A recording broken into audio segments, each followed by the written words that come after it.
galanni gooftaa Yesuus Kiristoosiif haa ta'u guyyaa addi waaqayyoo wal wajjin dhageenya ani warra nan beekne maqaan koo Dr. Biraan Taakkalee Baayisaan jedhama ganama har'aa sagalee waaqayyoo akka fedha waaqayyootti wajjin dhageenya hundumaa dura garuu sagalee waaqayyoo erga dubbisnee booddee waaqayyoon kadhannee ergaa guyyaa har'aa wajjin jalqabna maqaa gooftaa Yesuus Kiristoosiin nan dubbisaa kutaan dubbii waaqayyoon dubbisu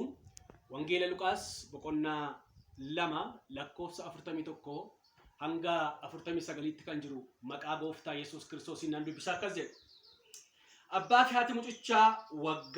wagguma waggaan ayyaana Faasikaa ayyaaneffachuudhaaf gara Yerusaalem naqu turanii mucichi waggaa 12 yeroo guutetti akkuma amala isaanii ayyaanichaaf ol ba'an ayyaanicha erga darbee gara mana isaaniitti yommuu deebi'anitti mucichi Yesuus Yerusaalemitti dhufee abbaan isaa fi haati isaa garuu akka inni biraa hin beekne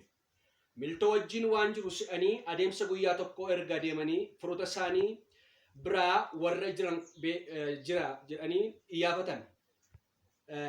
dhamnaanis barbaaduudhaaf Yerusaalemitti deebi'an guyyaa 3 booddee immoo mucicha mana qulqullummaa keessa barsoota gidduu taa'ee isaan utoo dhaggeeffatu gaaffii utuu isaan gaafatu argatan warra dhaggeeffatan hundumaa immoo hubannaa isaa fi deebisuu isaatiif dinqifatan abbaa isaa fi haati isaa achitti yommuu isa argan irrifatan haati isaa yommus yaa ilma koo maaliif akkana nu goote kun abbaan kee anis baay'ee yaaddofnee si barbaadaa turre jette mucichi immoo deebisee maal attamitti na barbaaddaa mana abbaa koo keessatti argamuun akka anarra jiru hin beektanii ree isaaniin jedhee ameen dubbii kana waaqayyo akka nutti dubbatuudhaaf waaqayyoodhaan hin kadhannaa abbaa gooftaa keenyaa Yesuus Kiristoos waaqaaf lafarratti aaboo fi aangoo guutuu kan qabu duris kan turte har'as kan jirtu duris dubbachaa kan turte har'as kan dubbattu yommuuti dubbattu duudaan kan si dhaga'u yommuuti dubbattu dhagaan bishaan kan gadhiisu yommuuti dubbattu naafti kan diriiru yommuuti dubbattu seenaan dhalootaa kan jijjiiramu maqaa gooftaa Yesuus Kiristoosatti nu jaallatteen guddaa goonis galateeffannaa galanni siif haa ta'u sagaleen waaqayyoo humna hojjetuuf keessaa qaba inni akka billaa gama lamaan qarameeti jedhamee caafamee jira sagaleen kee ribuuf kalee gargar baasee qore beeka sagaleen kee wallaalota ogeessota godha warra kufan lafaa kaasaa warra miidhaman hin wal'aana warra karaarraa goran karaatti deebisa warra jireenya jalaa bade gara jireenyaatti fida sagaleen kee maqaa gooftaa Yesuus Kiristoosiin keessa lubbuu keenyaatti keessa jireenya keenyaatti keessa afuura keenyaatti akka dubbatamu maqaa Yesuus Kiristoosiin sin kadhadha sagaleen waaqayyoo gara koo dhufe jedhe garbichi kee ganama kana sagaleen kee maqaa Yesuus Kiristoosiin gara warra si dhaggeeffatanii gara warra si barbaadanii gara warra si jaallatanii gara warra si dheebotanii maqaa Yesuus Kiristoosiin abba akka dhufuudhaaf sin kadhadha sagalee kee kan mormu sagalee kee dura kan dhaabbachuu barbaadu sagalee keetti yaa waaqayyo gooftaa darbachuu kan barbaadu humna sagalee kanaan haa bullaa humna sagalee kanaan haa dadhabu humna sagalee kanaan haquuf humna sagalee kanaan haa waraanamu sagaleen kee maqaa Yesuus Kiristoosiin warra dadhaban haa jabeessu warra dhukkubsatan haa fayyisu warra karaarraa goran karaachaa deebisu warra yaa Waaqayyo gooftaa macca guyyaa yaadatamuu isaanii eegan maqaa Yesuus Kiristoosiin ganama kana yaa Waaqayyo itti haa labsu itti haa dubbatu maqaa gooftaa Yesuus Kiristoosiin dhugaan dubbii kee nu bira haa ga'u sagalee keef kabaja qabna sagalee keef ulfina laanna sagaleen kee maqaa Yesuus Kiristoosiin nutti haa dubbatamu ana dadhabaa kee maqaa Yesuus Kiristoosiin jabeessuudhaan natti dubbachuudhaan na jajjabeessuudhaan ergana keessa kaa'uudhaan dhaloota kana keeku dhaloota kana akka fuutu hidhaan namoota irraa karca'u balbaloon sibiilaan cofaman akka banaman dhukkubni maqaa Yesuusiin akka fayyu jaamaan akka banamu duudaan akka dhagahu maqaa Yesuus Kiristoosiin warri karaa dhaban kaan akka isaanii banamu maqaa Yesuus Kiristoosiin si kadhadheera sagaleen kee maqaa Yesuus Kiristoosiin milikkita godhaa darbu sagaleen kee kun maqaa Kiristoosiin namoota keessa dhugaa ba'isaa uumu sagaleen kee maqaa Yesuus Kiristoosiin balbala cofamaa haa banu sagaleen kee maqaa Yesuusiin warra abdii dhabaniif abdii haa ta'u sagaleen kee maqaa Yesuusiin jireenyaaf kakuu namoota baay'ee haa lalisiisu waan gootu hundumaaf si haa galatu maqaa Yesuusiin amen sagalee Waaqayyoo amma dubbisi kun Luqaas boqonnaa 2 lakkoofsa 41-49 kan dubbisi kun kutaa kana irratti ergaa guddaa arganna kutaa kanatti maal argina gooftaa Yesuus Kiristoos akeekaan akka dhalate akeekaan gara biyya lafaa kana akka dhufe akeekaan akka socho'aa turee fi akeekaan akka dhalate dubbii Waaqayyoo jabeessee dubbata Caamni qulqulluun nama akka dubbatu gooftaa Yesuus Kiristoos osoo hin dhalatiin dura akka inni dhalatu akka inni dhufu akka inni dubartiirraa dhalatu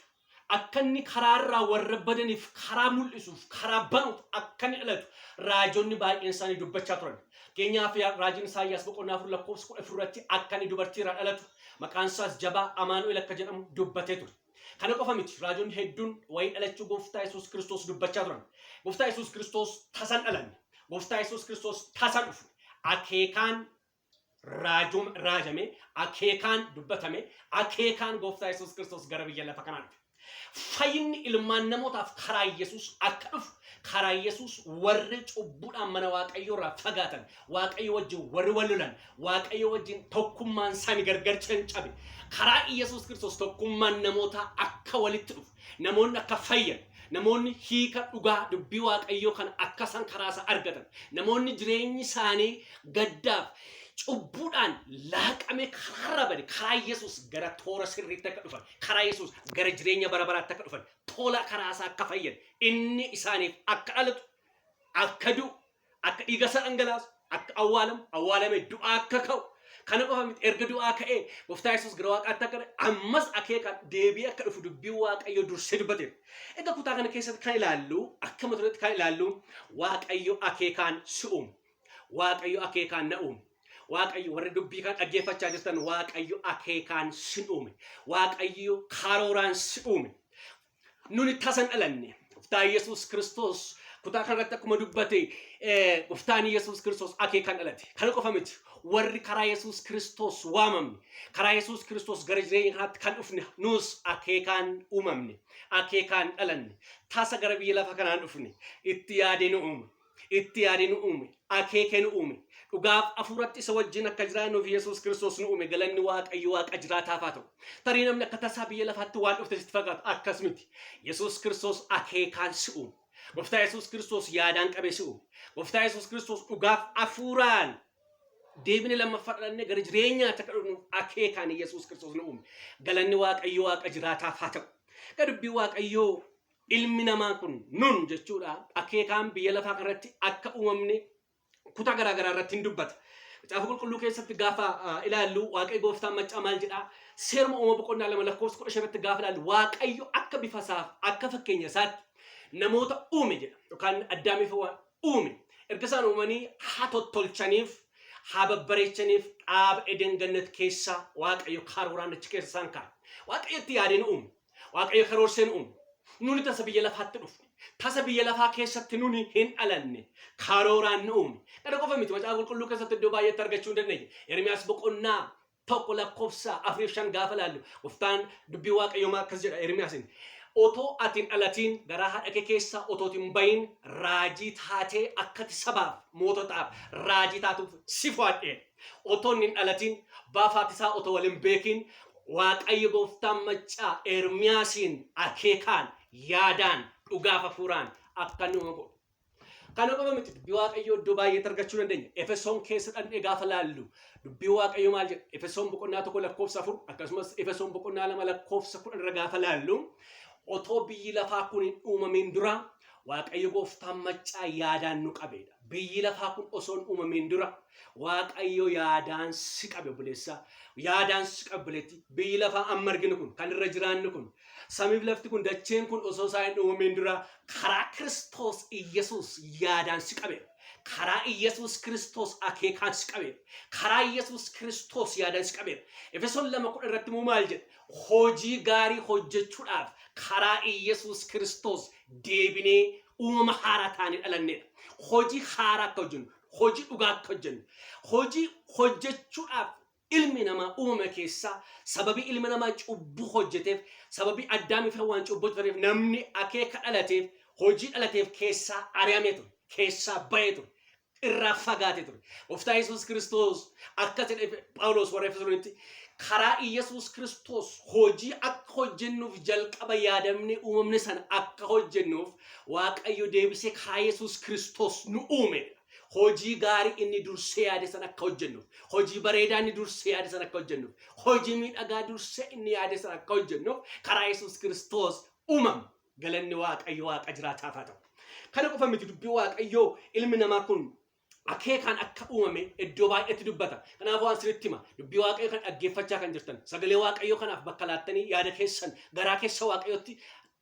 kennitanii warra dhaggeeffachaa jirtan dhaggeeffadhu. Waaqayyo tasa sin uumne ati tasan dhalanne rakkina keessas jiraadhu dhiphina keessas jiraadhu karooraan uumamte dhugaadhaan uumamte tarii maaliif hin dhaladhe Waaqayyo tona balleessina ta'e otoo gadameessaa dhaqoo keessatti hin uumne ta'e yookaan immoo akka Ermiyaas otoo gadameessaa dhaqoo awwaalanaaf ta'e hafira ta'e kan jettu akkas miti itti yaadee si uume dhugaatiin si uume gidiraadha keessa jirtu ilaaliin rakkinadha keessa jirtu ilaaliin muddamadha keessa jirtu ilaaliin akeekaan dhalatte dizaayinii Waaqaan dhalatte karoora Waaqaan dhalatte kalendarii Waaqaan dhalatte dhugaaf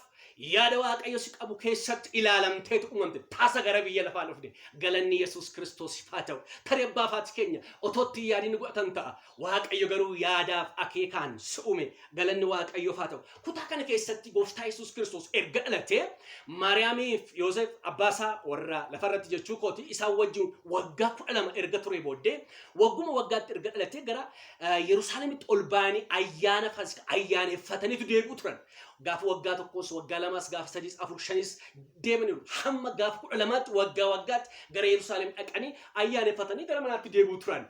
Garuu gaafa waggaa 12ffaa waa keessummaan tokko ta'e waan sitti hima akeeka dhalatteef akkatti seentuuf Waaqayyo gooftaan maccaa karoora sitti ajaje qaba. Waggaa 12ffaatti erga dhaqanii booddee deebi'anii gara mana isaaniitti ayyaanichi erga xumuranii booddee gara mana isaaniitti galuudhaaf yommuu isaan yaadan imala yeroo isaan jalqaban guyyaa tokko erga adeemanii booddee gooftaa Yesuus Kiristoosiin yookaan mucaa isaanii jechuudha obbiraa dhaban biran turre. Gaafa deebi'anii duuba isaan ilaalan biran turre. Sana booddee barbaachatti kaan erga barbaadanii ka'anii guyyaa tokko booddee erga deemanii booddee gara duubaa deebi'anii gara firoota isaa gara namoota inni kanaan dura beekoo kan isaan beekan achi dhaqaniiti yaadan lakki lafa namoonni si barbaadanitti kana booddee hin argamtu lafa namoonni si akeekanitti kana booddee hin argamtu bakki argama kee akeeka Waaqayyoo keessa ta'a bakki argama kee bakka isa dhalatteef sana keessa ta'a bakki argama kee bakka dhugaaf hafuura Waaqayyo akka keessa dhaabbatte hojjettu akka keessa dhaabbatte dubbattu akka keessa dhaabbatte birmadummaa Waaqayyo haasoftuudhaaf labsituudhaaf dhugaa akka dubbatuudhaaf bakki argama kee iddoo santaa isaan garuu fira bira barbaadan kana booddee bakka itti si barbaadan turatti sin argan bakki barbaacha kee kana booddee iddoo duraan hin ta'u dhaqanii gaafa laalan gooftaa Yesuus fira biran turre nama isaan beekan biran turre eessatti arganii mana qulqullummaa keessatti otoo beektota macaafaa wajjin warra seera qoratan warra macaafa qoratan wajjin otoo inni gidduu isaanii taa'ee otoo inni gaaffii gaafatu otoo dhaggeeffatu sagalee Waaqayyootu dhaggeeffatu keessa isaatiin jireenya isaatiin ergama isaa waan ta'e otoo dhaggeeffatu otoo bakka kenneefi garaa kenne yaada kennee dhaggeeffatu argan. Kana qofa miti gaaffiitonni gaafatu gaaffinni gaafatu dinqii ture gaaffinni gaafatu ulfaataa ture isaan eessa mucaan kun umurii isaa fi gochi isaa waliin gitu umurii isaa fi dubbiin isaa waliin gitu lafti kana booddee akkasi umurii keetiin hin madaalamtu umurii keetiin miti beekumsaan miti barnootaan miti dandeettii miti ayyaanaaf akeeka dhalatteetu adda si baasa fura dhugaatitti dhalatteetu adda si baasa yaada waaqayyoo sirra jirutu adda si baasa sana booddee baay'ee dinqifatan baafaatis kan arganitu baay'ee ajaa'ibsifatan Yesus Kristos gooftaa waan sittima ergaa waaqayyoon sittima bakki argama kee bakka dhalatteef ta'a kana booda bakki argama kee bakka uumamteef ta'a kana booda bakki argama kee karoora akka hojjettuuf raawwattuuf karaa kee akka waaqayyo dhimma ba'uuf uume sana bira ta'a kana booda Agani yaa ilma koo maaliif kan goote baay'ee si barbaada turreetti Maariyaam innaan akkasii mana abbaa koo keessatti argamuun akkanarra jiru hin beektan turtanii mana abbaa koo keessatti dubbii waaqayyoo kan dubbatu mana abbaa koo keessatti hojii kan hojjetu dhugaa abbaan kootti na ergaan fidee dhufe kabajaan fidee dhufe dhugaan fidee dhufe ergaa biyya ergaa dhaloota ergaa warra kufanii ergaa warra cubbuudhaan qabanii ergaa warra seexanaan rukutamanii ergaa warra naafatanii ergaa warra naafanii ergaa warra du'anii ergaa warra jaamanii ergaa warra duudanii ergaa warra kaa jireenyaarraa fagaatanii gara waaqayyootti deebisu ergaan fidee dhufen qaba kana booddee sattan bobbaa kana booddee hojjechuun jalqaba kana booddee gara isaatti deemuun jalqaba isin kanaaf akka dhufe beekus ture Yesus Kristos gooftaan akeekan uumamte obboleessaku akeekan uumamte obboleettiiku akeeka uumamte kanatti waaqni gooftaan maccaa itti si galchuu jalqaba seensuu jalqaba seempee hojjechuu jalqabda seempee hiikuu jalqabda seempee opereet gochuu jalqabda kan atitti hojjechuu suma hojjeta kan karaa kee dhimma ba'a waaqayyo karma kee hojjeta kan karaa kee fiixa baasa waaqayyo karma kee fiixa baasa kan karaa kee buqqisu waaqayyo karma kee buqqisa kan karaa kee diigu waaqayyo karma kee diiga dadhabbii kee ilaalin akeekaan dhalatte kan akka kee biyya lafaarra hin jiru kan akka kee addunyaarra hin jiru kan si fakkaatu hin jiru waaqayyo biyya lafaarra ardii torbanirraa kan si fakkaatu suma qaba kan si fakkaatu sumatu jira kanaaf waan tokko ani nama miti ani dhimma hin baasu ani kanaaf ga'aa miti kan jettu dhaggeeffadhu ofitti uffatiin yaada sirra jiru akeekatti dhalatteetu si saaxila akeekatti dhalatteetu fiixaan akka karaa kee ba'u waan dizaayinii ta'e kaasa uumamteef ati karaa Yesus Kristos nama salphaa miti sana booddee Yesus Kristos dubbii dubbachuu jalqabe hojii hojjechuu jalqabe ani kanaaf hin dhufe ani kanaaf hin uumame akeeka uumamee sana itti dubbachuu jalqabe haasa'uu jalqabe Yesus Kristos gooftaa haleluuyaa galanni Yesus Kristos ifaa ta'u buloota koo baay'ee namatti tola akeekni waaqayyo nurratti qabu gaafa nuu galuu jalqabu bagan dhaladhe jechuu jalqabna Yesus Kristos gooftaa macaafa qulqulluu keessatti akeeka dhalattaniif dhugaa dubbii waaqayyo keessatti gaafa laaltan akeekni akkasirra jiru yaadi waaqayyo akkasirra jiru iji waaqayyo akkasirra jiru ulfinni waaqayyo akkasirra jiru karaa dhugaa waaqayyo akka dubbattaniif arraba keessa jiru gaafa sinii jalqabu gaafa sinii ifuu jalqabu gaafa sinii galuu jalqabu gammachuu guddaa jalqabu kanarraa kan gamaa jedhe Daawud Faasaasaa 139 irratti dubbii waaqayyo gaafa dubbisu Faasaa 139 lakkoofsa 14 irratti akkas jedhe dubbata Daawud maqaa Yesuusiin nan dubbisa an dhoksatti yommuun hojjetame gadameessaa isa akka lafa gadi fagoo ilaalamu keessatti yommuun tottolfame lafeen koyyuu si duraa hin dhokanne nama ta'uun koo otoo hin beekamin iji kee na arge dhaladheen barri jireenya ko lakkaamuu otoo hin jalqabin guyyoonni anaaf yaadaman guutummaatti macaafa kee keessatti anaaf caafaman yaadi kee kam akkam gaariidha jedhee dubbata galanni Yesus Kristos ifaa ta'u otoo hin uumamin otoo dhoksaatti gadameessaa dhufu keessa osoo ani jiru waa'ee koof galmeen seenaa barreeffame osoo lafeen kun uumamin baafaati otoo walitti dhufiin anis biyya lafarra dhufee otoo hojiin jalqabiin osoo dhalachuu koof namni harka nan fuudhin maatii kan fuudhin waa'ee koof macaafa seenaa keessatti galmeen barreeffame dhaggeeffadhu namni dubbii kan dhaggeeffatu waa'een kee galmee seenaa irratti barreeffameera otoo hin dhalatiin gara biyya lafaa kanatti otoo hin bahin baafaati kee wal baranii wal fuudhanii gaa'ela godhatanii erga ati ulfeeffamtee yookaan garaa keessatti ji'a 9 erga turte dhalattee booddee waaqayyo kee seenaa kee jalqabe samiif lafti kun otoo uumamin gadameessaa kee keessatti otoo uumamin waaqayyo gooftaan yaadaan si qabeera iji waaqayyo sirra jiru ofiin tuffatiin hojii seexan hojjetu keessaa tokko kanadha akka akeekni sirra hin jirre akka yaadni sirra hin jirretti sitti fakkeessuu barbaada maal godhe bubbee sitti kaase maal godhe qilleensi sitti kaase maal godhe dhukkuba sitti kaase maal godhe fira sitti kaase maal godhe ollaa sitti kaase maal godhe biyya sitti kaase maal godhe hundumaa sirratti kaase akka gurmuu kaannisaa waan sitti akka tuqan gochuudhaan akeeka waaqayyo akka sirra hin jiran kaasa akka dhalachuun kellee waa'ee kan baam abaarsa akka sirra jirutti fakkeessa lakki akeekaan dhalatte lakki akeeka sirra jira lakki yaada sirra jira Yesuus Kiristoos gooftaadha galanni waaqayyoof haa ta'u akeeka sirra jiru yookaan yaada sirra jiru yookaan karoora dhalachuu kee gaafa beektu gocha gochuu qabdu qabxii lama dubbadhee tan beeka isa jalqabaa akeeka dhalatteef itti goruu qabda ameen jedhe ameen akeeka dhalatte itti goruu qabda itti goruu qaba macaafa qulqulluu kana keessatti gooftaa Yesuus Kiristoosin gaafa laal gara mana qulqullummaa sagalee waaqayyo lafa jiru itti goreedha waan tokkoon sirra jira yaadaan karooraan dhalachuu gaafa gara yaada waaqayyootti gori gara akeeka waaqayyootti gori gara waamicha keetti gori gara dhugaafa fuuraan waaqessuutti gori Yesuusitti gori galanni waaqayyoof haa ta'u itti maqe gara sanatti gori gara dhugaatti gori waan sitti ma dhaloota kana gidduutti warri akeekaaf yaada waaqayyoo sirra jiru beektan gara yaada waaqayyootti goraa yaada waaqayyoo tuffatam barri kun bara dhaloonni yaada waaqayyoo tuffate bara dhaloonni yaada waaqayyoo itti goratu ta'in baay'eessa bara irraa goreedha bara irraa maqeedha bara irraa jallatedha lakkii garuu akkas warri akeeka waaqayyoo nurra jiru beekne gara yaada waaqayyootti goruu nurra jira gara waaqayyoo fedhutti goruu nurra jira gara dhugaa waaqayyootti goruu nurra jira gara akeeka waaqayyootti goruu nurra jira gara mul'anni waaqayyoo irra jirutti goruu nurra jira Yesuus Kiristoos gooftaadha gara yaada waaqayyootti gara isa uumamnetti goruu nurra jira osoo hin du'in otoo biyya lafaarraan darbin isa uumamneef sana isa nuuf yaadame sana itti maquu qabna itti goruu qabna irraa baqachuu qabna lola isaa qabaatu muddamaa isaa qabaatu isa dhalannetti itti gori hin sodaatin Yesuus Kiristoos gargaara itti gori itti deemi itti seeni Yesuus gooftaadha itti seeni Yesuus waggaan 12 duraan darbanii amma garuu gaafa waggaa 12 waan dhalateef sana yaadate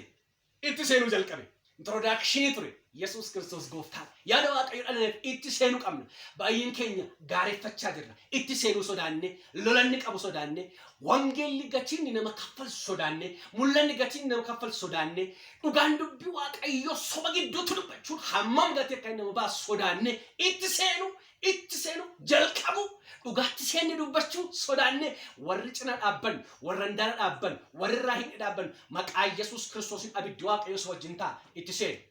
seeni itti gol waaqayyo harka si qaba waaqayyo humna siif ta'a waaqayyo arraba keeranta waaqayyo miila keeranta waaqayyo ija keeranta itti seeni itti gol sodaatiin Yesuus Kiristoos gooftaadha macaan qulqulluu akkasidha yaadi waaqayyo dubbii waaqayyo akka seerum qabbootaatti waan lakkaa'anii jireenya isaanii wajjin wal fudhate isaanii waa'een baafne dha macaan waa'een baafne gara dubbii waaqaatti gaafa gorru gaafa fudhannu keessa keenya wajjin gaafa wal makuu hojii hojjechuu jalqaba nu keessatti waa uumuu jalqaba waan sittima gara akeeka dhufteetti hamma maqxuutti milkoominni kee hidhaan irran deebi'a gara wanta dhalatteef akka hojjettuuf akka raawwattuuf akka fiixaan baaftu akka tottolchituuf kan waaqayyo durseessuun amma gara sanatti gortuutti hamma iddoo sanatti seentuutti hamma waan sana kan qabde hojjechuu jalqabduutti milkoominni kee hudhaadha milkoominni kee qabaara jira milkoominni kee qulfiirra jira gaafa seente hojjechuu jalqabdu waaqayyo babbanuu jalqaba milkaa'uu jalqabda dubbiin kee fudhatamuu jalqaba haasaan kee fudhatamuu jalqaba dhugaafa fuuraan jiraachuun kee gaafa sana hojjechuu jalqaba waan sitti mabbuleessa waan sitti nama dubbii waaqayyo dhaggeeffachaa jirtu hin sodaatin milkaa'ina barbaaddaa milkaa'inni kee karoora uumamte keessa jira karoora uumamte wajjin gaafa wal argattu dhugaa uumamte wajjin gaafa wal argattu isa waaqayyo yaadee dursee karoora sana wajjin gaafa wal argattu dhimmi kee hojjetamuu jalqaba waan tarkaan qabde fiixaan sii ba'uu jalqaba kaate dubbatte dhageetti argachuu jalqaba laftatti dhaqxe milkaa'ina galmeessuu jalqaba kanaaf waa sitti hima lafa waaqayyo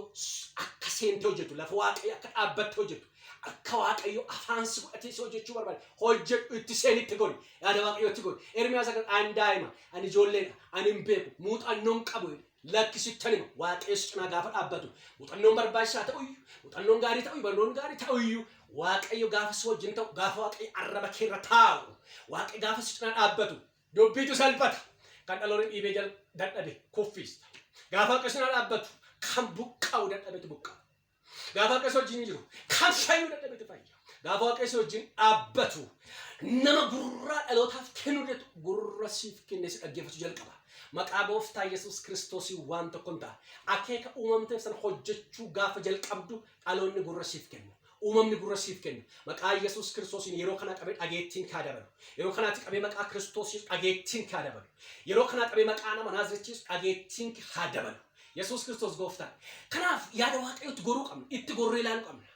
kabajalaachuu fi qabna. Isa lammaffaa karaa uumamne sana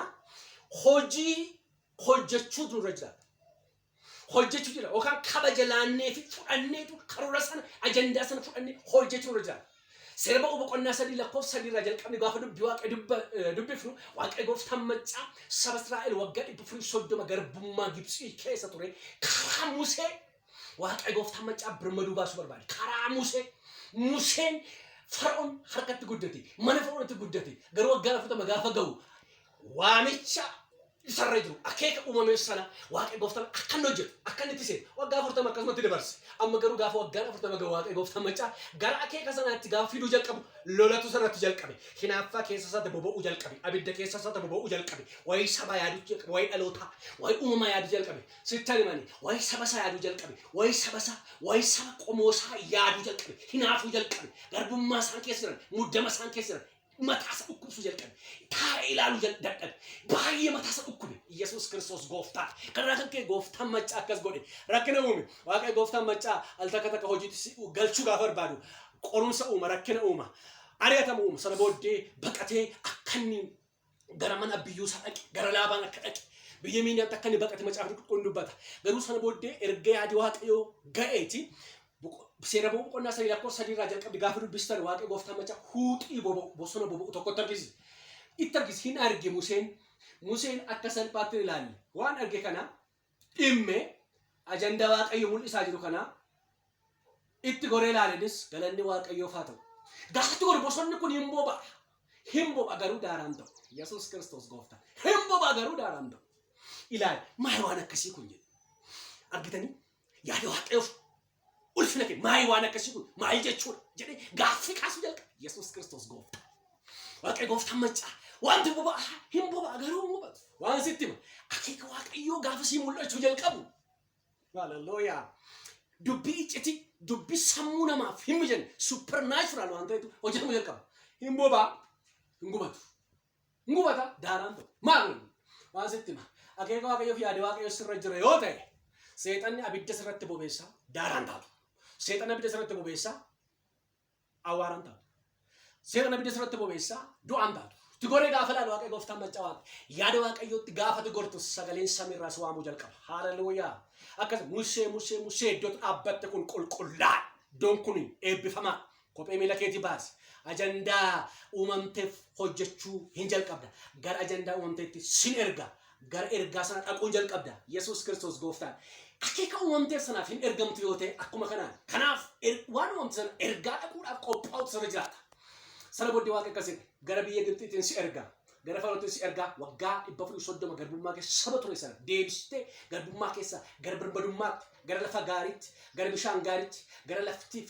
laftisaa qilleensaa gaariitti lafa bal'aatti, gara aannaniif dammi lafa burquutti itti naaf galchite. Waaqayyo gooftaan maccaa Museetti dubbate. Museen akkasiin ani kanaaf hin malu, ani kanaaf gaariitti, arrabni koos didaadha. Gatinatti dubbattee agammaa arrabni koo seeraan dubbachaa jiru. Maal jechuudha kun nama akka qof hin malu jedhee gaafani sababa adda addaa kaasuu jalqabu. Waaqayyo akkasiin akkasumatti si cinaa nan dhaabbadha si wajjin nan ta'a. Ani Waaqayyo Abrahaam Yisihaaq wajjin kanan ture. Yaaqoob wajjin kan ture si wajjin nan ta'a. Sodaatiin ani si cinaa nan dhaabbadha afaan siifan ta'a, harka siifan ta'a, miila siifan ta'a, ulee siifan ta'a. Waan si gargaaru immoo sirran ka'a. Waan si gargaaru harka keettan kenna. Yesuus Kiristoos gooftaan. Waaqayyo akeeka dhalatteef sana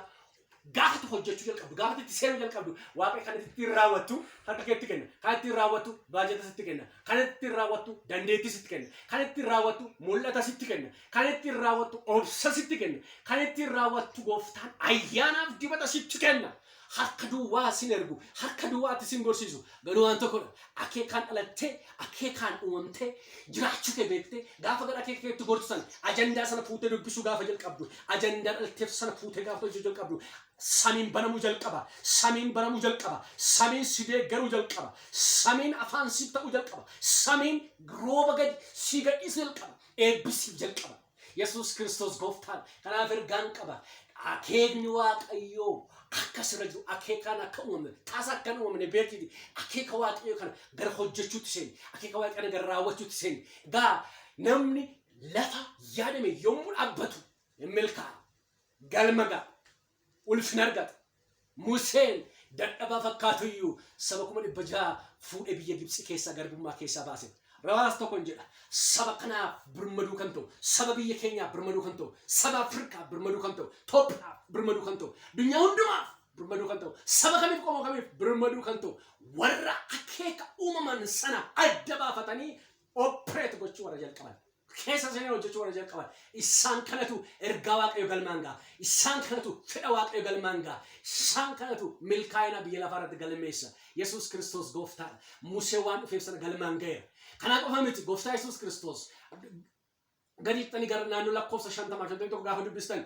nama duratti saba duratti biyya duratti qaamaanis hafuuraanis guddachuu beekamuu jalqabe waan sittima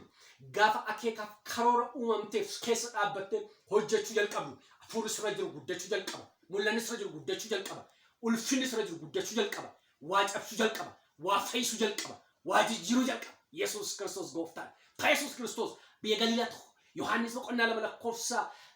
tokkotti kaatanii gad gaafa dubbistan amma naannoo 6-7 gaafa dubbistan dubbii waaqayyo maadha si'a jalqabaaf qaanaa Galiilaa dhaqee gooftaa Yesuus Kiristoos akeeka dhufeef sana wanta namoonni irraa eegan sana miraakilii yookaan dinqii namoonni barbaadan sana hojjechuu jalqabe Yesuus Kiristoos gooftaa ulfinni waaqayyoof haa ta'u kana qofa miti Yesuus Kiristoos dinqii biyya lafaa bishaan daadhiitti geeddaruu qofa miti Yesuus Kiristoos kan inni uumameef bishaan daadhiitti geeddaruu naafa diriirsuu jaama banuu qofa miti Yesuus Kiristoos cubbuu qoricha hin qabne saayintistiin kam daawwaa arguu fi kan hin dandeenye cubbulmaan namootarraa dhiiga isaan Yesuus Kiristoos kaase akeekni inni dhalateef inni guddaan isa kana